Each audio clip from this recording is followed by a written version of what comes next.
Good morning, mademoiselle and monsieur, Mr. Man 64 at your service. And welcome to my review of Crash Team Racing. Crash Team Racing, or CTR as I will shorthand it, is one of my favorite games of all time. I've been playing this game for as long as I can remember, and to this day is still probably my favorite racing game. If you have not seen my Let's Play of CTR, I would highly recommend checking it out first. There may and can be spoilers in these reviews. You have been warned. But enough of the intro, so let's get started. The game starts out simple enough, with an intro cutscene if you wait at the main menu for long enough. The plot kicks off with an alien invader from the planet Gasmoxia named Nitrous Oxide. Of course, being a pun, Nitrous Oxide in O2, it's what, drag racing or street racing, if you will. But announcing to the world that he is the fastest racer in the galaxy, and to bring forth the fastest racer on Earth to see who is the fastest, and to prevent the Earth from being turned into a parking lot for the rest of the cosmos. It's not the deepest plot, but it gets the job done. The main campaign of the game is in adventure mode. You can start off by selecting a character from the Crash universe, each having their own set of stats, whether being balanced, acceleration, speed, or turning type, all of which have their own strengths and weaknesses.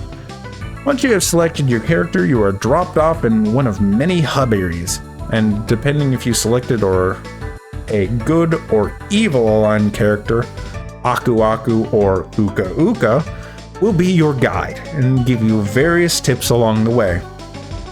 There are 5 different hubs in total, though the standard layout, barring all but one hub area, is 4 different racetracks, a boss garage, and then a purple warp panel.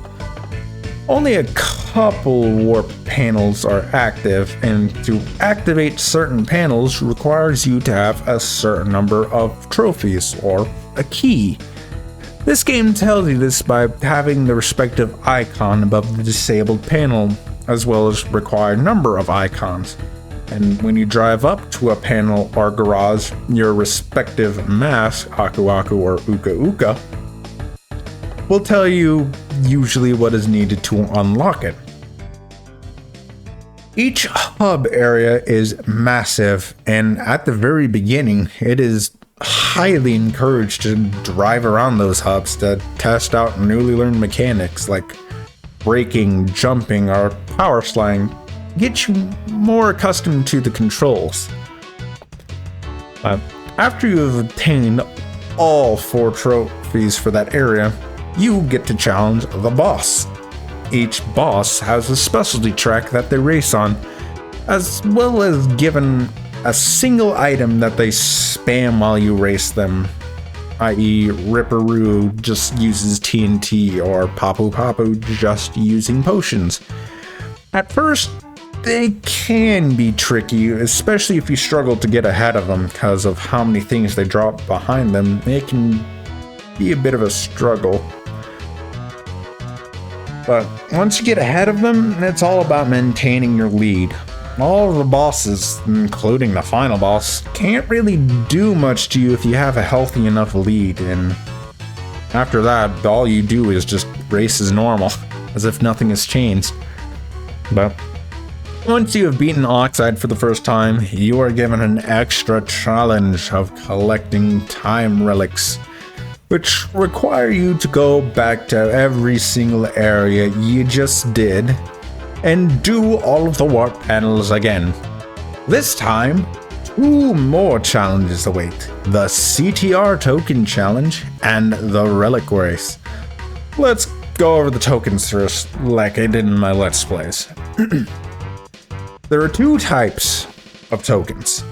The ones that you obtain from the purple warp pads and the ones you obtain from the races.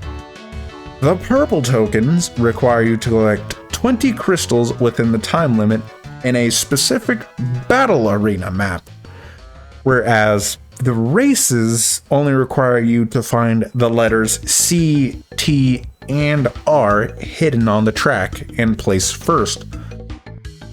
Ultimately, the tokens aren't too bad, and they do make you think about the tracks in a different way.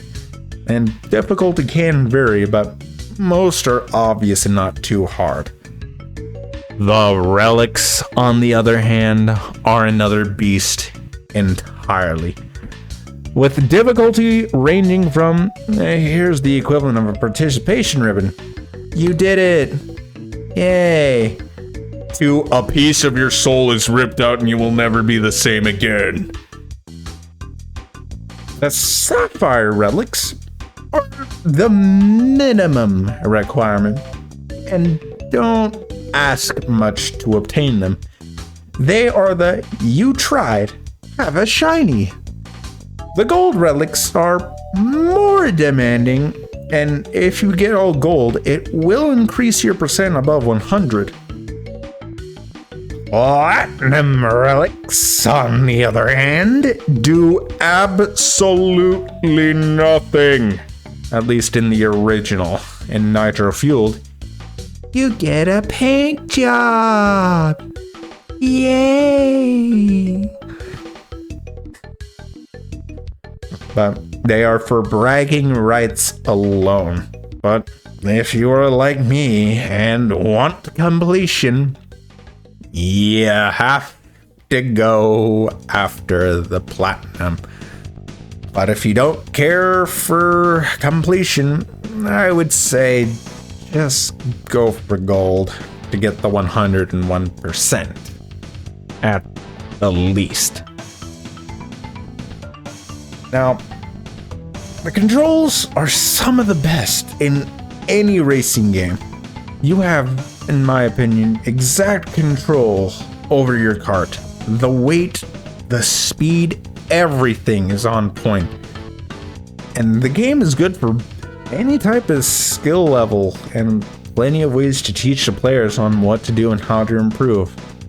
As long as you've touched or played a racing game, or any game for that matter. And I also love the design of each track and the music that accompanies them. Almost no two tracks are alike.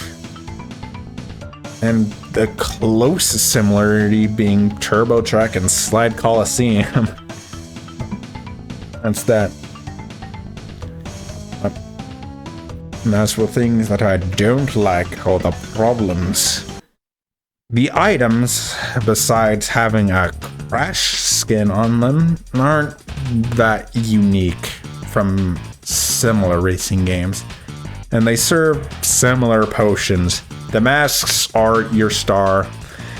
The turbo engines are your mushroom. Potions, banana peels, missiles, red shells, time stop, etc.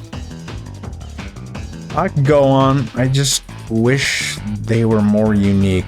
The most unique being the bubble shield, red potion, and the normal TNT, but that's about it. Now, if you were like me and go for completion, the game can feel like a slog at times and can be incredibly difficult. Already have to do the track up to, let's see, let us count the ways. Once normally, 2 for the boss race, 3 for the token, 4 for the gem cup, 5 for the boss gem cup, and 6 for the platinum if you were lucky in getting it first try. And if we add a time trial mode onto it, that's 3 more times. Once just to get entropy, another for beating entropy, and a third for beating oxide, for a total of 9 times, and for first tries, no less. even me, myself, and I, who is as good as the game as I am, have to reset sometimes. Several times. It's just too much for so little reward.